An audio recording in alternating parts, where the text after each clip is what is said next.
madaxweynaha Lubnaan Michel Aoun ayaa waxa uu ku baaqay in dalkiisa uu qaato hanaanka calmaaniyadda oo uu ka gudbo kan diimaha ku salaysan ee hadda lagu qaybsado xilalka ugu muhiimsan ee waddankaasi. waxa uu sheegay in qaabkaasi oo kaliya lagu dhalin karo midnimo ka hirgasho Lubnaan. madaxweynaha ayaa waxa uu ka hadlayay 100 sano guuradii ka soo wareegtay markii la aasaasay Lubnaanta maanta jirta. haddaba maxaa xilligan ku soo beegay in Michel Aoun uu jeediyo baaqan? su-aashaas iyo kuwo kale ayaan weydiiyey Cabdiraxmaan Aadan Xadaana oo ka faalooda arrimaha dunida Islaamka.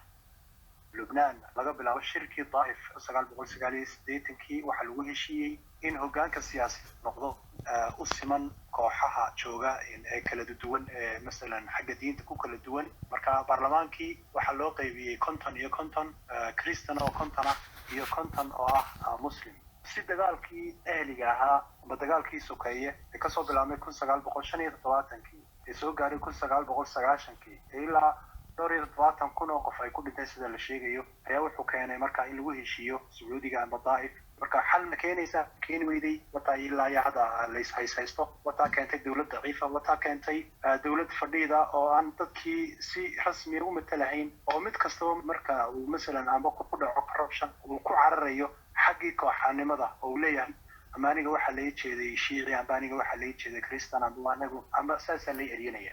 dawladdu waxay noqonaysaa dawlad daciifa oo markaasi fadhiidu ah dad gaar ah oo diinta adeegsanaya. marka ma isleedahay baaqan waa baaq laga dhageysan doono madaxweynaha? horta isagu wuxuu leeyahay aynu iskaga nimaadno oo aynu ka wada hadalno. waxaa imanaya madaxweynaha Faransiiskuna ha yimaadee isagaad moodaa inuu imaka wax wadwado sideedaba in Faransiisku marnaba inuu ka baxo Lubnaan ma doonayo. wuxuu doonaya inuu gacanta ku haysto isagaana marka hore isticmaalsan jiray Kristan badan oo Faransiiska joogaana way ku nool yihiin.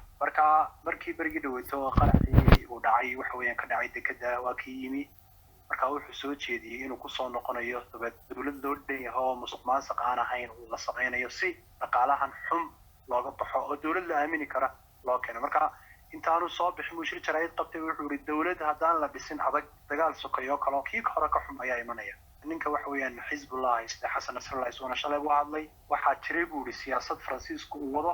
siyaasadaasi waa siyaasad buu aan ku yar qanacnay laakiin waanu sugaynaa si aan u fahanno oo nagu qanacno oo marka aan wax ula qabanno madaxweynaha Faransiiska. Cabdiraxmaan bal faahfaahin naga sii hanaanka diimaha ku salaysan ee ay u qaybsan yihiin jagooyinka ugu muhiimsan ee dalka Lubnaan.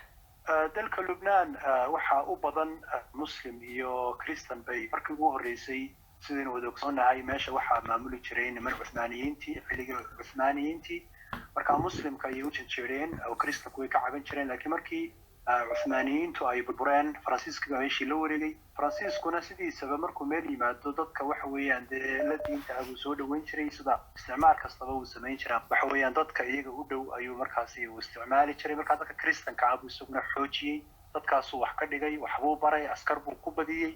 markii isticmaalka meeshii uu ka baxay nimankii Kristanka ah reejiyay dawladdii markii la wareegeen qaanuun baa markaa la dejiyay la leeyahay 45 waxa qaadanaya Muslimka 55 waxa qaadanaya Kristanka. saasa markaa lagu jiray ilaa iyo dagaalkii u dhacay 75kii oo Daa'if lagu heshiiyey oo la yiri Kristankuna 50 ha qaataan baarlamaanka. wuxuu ka kooban yahay si aynu fahanno 108 50 waxa qaata markaa Kristan 50 waxa qaata Muslimiinta. laakiin Muslimiintii baa imaka si khilaafay Kristankana uu si khilaafay oo markaa taasa keentay dhib kale oo Shiica iyo waxa loo kala baxay imaka Sunni. siyaasadihii way isbedeleen oo Iran baa aad u soo gashay imikana Turkiga baa aad u soo galay. marka Faransiisku wuxuu ka cabsanayaa loolankii xilligii Cuthmaaniyiintii oo marka Yurub iyo Cuthmaaniyiintu ay ishayeen inuu dib u soo noqdo oo marka Lubnaan ay hoosta uga baxdo oo marka wuxuu awooday inuu saarayo waxa xukuumadii talada dalkaasi haysay waatii ay meesha ka baxday. marka goorma ayaa lagu wadaa in mid cusub la soo dhiso?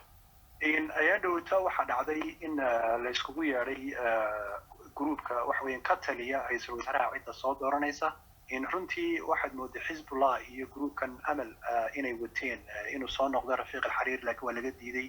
marka Rafiiq al-Hariri iyo groupka Sunniga baa loo diray inay cid soo doortaan. ra'iisul wasaarayaashii hore isu tago baryahan shirayay maanta ay shir soo saareen ay leeyihiin waxaanu raacnay Mustafa Adiib. ninkaas ay marka magaciisii soo dhigeen ninkaasana laga dooday waana u eegtay baa leeyahay ninka in la doorto ilaa burto ilaa sabab. cabdiraxmaan aadan xadaana oo ka faalooda arrimaha dunida islaamka ayuu kaasi ahaa oo ii waramayay. Afrikada Bari saacadu waxay tilmaamaysaa 7 aroornimo iyo qadar 22 daqiiqo.